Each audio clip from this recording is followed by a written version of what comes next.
আপনারা জানেন দেশে যে বিদ্যমান আইন শৃঙ্খলা পরিস্থিতি সম্বন্ধে আমরা পূর্ণ সজাগ এবং সচেতন। আসসালামু আলাইকুম রহমতুল্লাহ।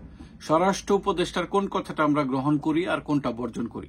একই মুখ দিয়ে সে বলতেছে যে আওয়ামী লীগ সব আকাম কোকাম করতেছে, দেশে অরাজকতা সৃষ্টি করতেছে, তারা দেশকে অস্থিতিশীল করার চেষ্টা করতেছে, আমরা তাদেরকে ঘুমাতে দেব না, রাতে ঘুমাতে দেব না,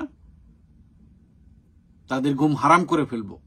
অথচ আমরা বাস্তবতা দেখছি যে কোনো আসামি গ্রেপ্তার না করে স্বরাষ্ট্র উপদেষ্টা নিজে রাতে ঘুমাইতে পারতেছে না, উল্টা দেশবাসীদেরকে, সাংবাদিক বেচারীদেরকে মধ্যরাতে ডাইকা তারপর সে তার পাগলামি শুনাইতেছে।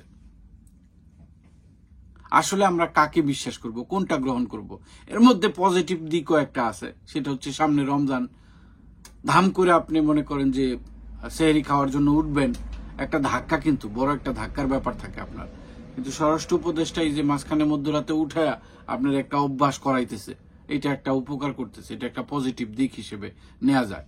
কিন্তু গাঞ্জাখুরি দিক যেটা হচ্ছে সেটা হচ্ছে স্বরাষ্ট্র উপদেষ্টা খুব দাবি করে বলছেন আওয়ামী লীগের সন্ত্রাসীরা বাইরে যে টাকা তারা লুটপাট করেছিলেন দেশ থেকে, সেই টাকা দেশে এনে তারা অরাজকতা সৃষ্টি করছেন। এখন অরাজকতাটা আসলে কি? জুয়েলারি ব্যবসায়ীকে গুলি করে তার টাকা ছিনতাই, তার স্বর্ণালঙ্কার লুটিয়ে নিল, মধ্যরাতে এক ভদ্র মহিলার রিক্সা থামিয়ে তাকে ছিনতাই করা হলো, দুইটারই ভিডিও ক্লিপ আমাদের কাছে আছে। এখন আওয়ামী লীগ যদি তারা বাইরে থেকে টাকা আনে, লোপাটের টাকা সন্ত্রাসী কর্মকাণ্ড ব্যবহার করে, তাহলে তারা ছিনতাই করে কেন? টাকার জন্যই তো। স্বর্ণালঙ্কার যে ছিনতাই হয়েছে, জুয়েলারি ব্যবসায়ীকে যে গুলি করছে, এটা অর্থের জন্য, স্বর্ণালঙ্কারের জন্য। মহিলাকে যে মধ্যরাতে ডিস্টার্ব করলো, এলাকায় এলাকায় ডাকাতি হচ্ছে, এটা তো টাকার জন্য, অর্থের জন্য।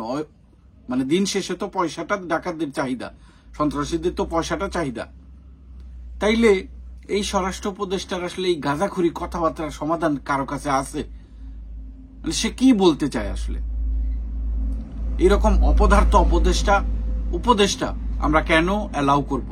এই ভদ্রলোক আবার বলতেছে যে আমি যদি সব সমাধান করে দিই তাহলে তো আর আমার পদত্যাগের প্রশ্ন আসে না। আর আইন শৃঙ্খলা পরিস্থিতির চরম অবনতি হয়েছে এই মুহূর্তে।